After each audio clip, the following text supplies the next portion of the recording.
তো দেখুন বন্ধুরা, আজকে আমি কোথায় এসেছি দেখুন, সেটাই দেখাবো। তো আপনারা প্রথম থেকে পুরো ভিডিওটা শেষ পর্যন্ত দেখতে থাকুন। আর দেখুন, এগুলো হচ্ছে আমার ভাইপোর মেয়ে। দেখুন, এটা ছোট আর এটা বড়। তো দুজনে বসে আছে আমার কাছে, বলছে ভিডিও বানাবো। দেখুন চুপচাপ বসে আছে, আমি বলেছি চুপচাপ বসে থাক, এই জন্য চুপচাপ বসে আছে। আর আজকে আমি এসেছি আমার বাপের বাড়ি।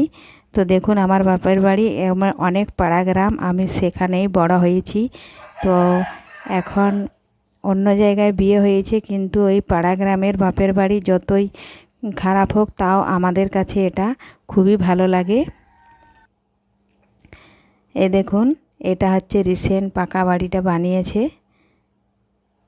দেখুন, এটা এখনও প্লাস্টার হয়নি, ওখানেই বসে আছি। আর দেখুন, এরা ছুটে ছুটে আসছে ভিডিও বানানোর জন্য। দেখুন, তো আপনাদেরকে এখন দেখায় আমার বাবার বাড়ির যে পুকুর। দেখুন, মাছ চাষ হয়। দেখুন, পুকুরটা অনেক বড়, কিন্তু ওখানে একটা ছেলে বোতল ডুবিয়ে জলে ভাসছে। তো এই জন্য ওদিকটা দেখানো হচ্ছে না, ও লজ্জা করছে, দেখাতে দিচ্ছে না। দেখুন, এই পুকুরটাতে অনেক বড় বড় মাছ চাষ হয়। আমরা যখন ছোট থেকে এখানে থাকতাম, কোনোদিন আমাদের মাছ বাইরে থেকে কিনে আনতে হতো না, এখান থেকে পুকুর থেকে ধরে মাছ খাওয়া হতো। তো মাছ আমরা প্রচুর খেয়েছি। দেখুন,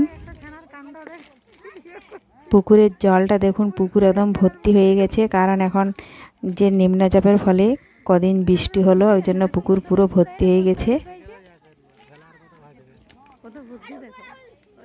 তো পাড়া গ্রামের পুকুর তো এইভাবেই হয়। দেখুন, পুকুরের ধারে চারপাশে ছোট ছোট গাছ, ঝোপ ঝাড় এগুলোই হয়ে থাকে।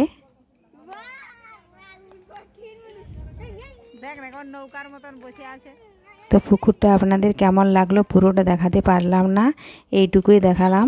যদি পুরোটা দেখতে চান তাহলে আমাকে কমেন্টে জানিও, আমি অন্য দিন দেখাবো। এখন ছেলেটা পুকুরে জল ঘাঁটছে, এজন্য ও ভিডিও আসতে চাইছে না, এজন্য দেখালাম না।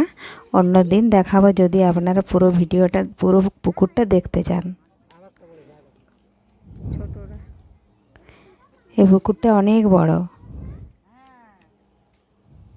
আর অনেক মাছ চাষ ছাড়লে প্রচুর মাছ হয়।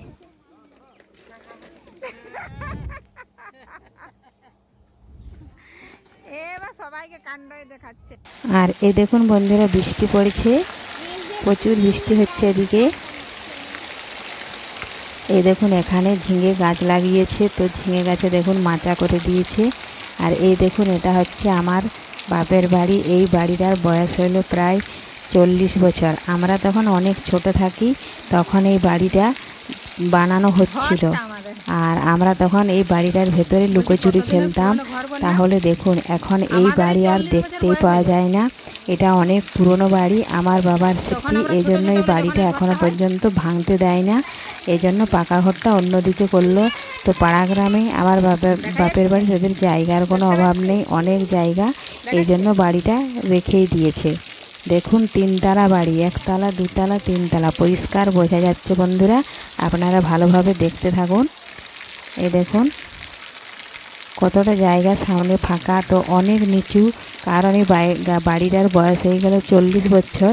তখন রাস্তা অনেক নিচু ছিল, আর 40 বছরের মধ্যে যে রাস্তা উঁচু হয়ে গেছে, এই জন্য এদিকটা নিচু হয়ে গেছে। আর দেখুন, রিসেন্ট পাকা ঘর আছে, করা হয়েছে অন্য জায়গাতে, কিন্তু তাও বাবার স্মৃতি ভেঙে দেওয়া হয় না। ও যতদিন বাড়িটা থাকবে ওইভাবেই থাকবে। দেখুন, এটা হচ্ছে পাকা বাড়ি, এটাতে রুম আছে অনেকগুলো, তো অত গুনতি করতে পারি না, তাহলে ভিডিওটা অনেক বড় হয়ে যাবে। আর দেখুন, এদিকে সিঁড়ি আছে। তো এখন বৃষ্টি পড়ছে, আমি এখন বাড়ি যাব, তার জন্য চিন্তা হচ্ছে, এই জন্য আর অত দেখাতে পারলাম না। তো আপনাদেরকে এখন দেখাবো আর আমার বাপের বাড়ির পরিবেশটা, পাড়া গ্রাম। দেখুন, চারপাশটা দেখুন, একটু দেখিয়ে দিচ্ছি। দেখুন, এইরকম দোকানদানিও আছে, সব কিছুই আছে, আগে ছিল না, এখন সব কিছুই আছে, গাছপালা সবুজে ঘেরা। এই রকম দৃশ্য দেখুন কলকাতা কিংবা আরও আশেপাশে অনেক দূর দূরান্ত থেকে এই দৃশ্যগুলো ওরা দেখতে আসে, গাড়ি ভাড়া করে পয়সা খরচা করে। আর আমাদের দেখুন এখানে জন্মস্থান, তো তারা এগুলো কোথায় দেখতে পাবে। এ দেখুন আমাদের বাড়ি থেকে একটু আমি উপর দিকে উঠে গেলাম, এ দেখুন ফাঁকা মাঠ চারদিকে, আর পাশেই জঙ্গল আছে।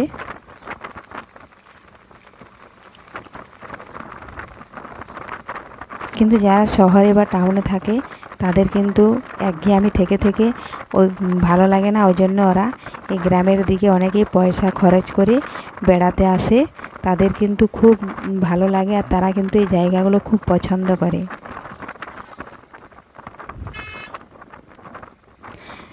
তো দেখুন বন্ধুরা, আমি এখানে টোটো আছে, টোটোতে করে কিছুটা এলাম, এই দেখুন চারপাশটা আপনাদের সাথে শেয়ার করার জন্য। তো আর বেশি দূর যাব না, কারণ কালকে বৃহস্পতিবার ছিল বলে বাপের বাড়ি থেকে যেতে দেয়নি, কিন্তু আজকে শুক্রবার, আজকে আমি চলে যাব। আর বেশি দূর যাব না, এখান থেকে কিছুটা দেখিয়ে দেখুন ঘুরিয়ে নিয়েছি, চলে যাব বাড়ি। তো বন্ধুরা, আপনাদের এই গ্রাম্য পরিবেশ কেমন লাগলো? তো লাইক, শেয়ার ও কমেন্ট করতে অবশ্যই ভুলবেন না বন্ধুরা। আর যদি আমার বাপের বাড়ির পরিজনদের সবার সাথে যদি আপনারা দেখা করতে চান তাহলে কমেন্টে জানিও, আমি সবার সাথে একে একে পরিচয় করিয়ে দেব। কারণ আমাদের জয়েন্ট ফ্যামিলি, অনেক বড় ফ্যামিলি, এখন টুকরো হয়ে গেছে, কিন্তু তাও সবাই একসাথে সব কিছু মিলেমিশে থাকে। তো ধন্যবাদ, ফিরে আসছি আবার কোনো নিত্য নতুন ব্লগ।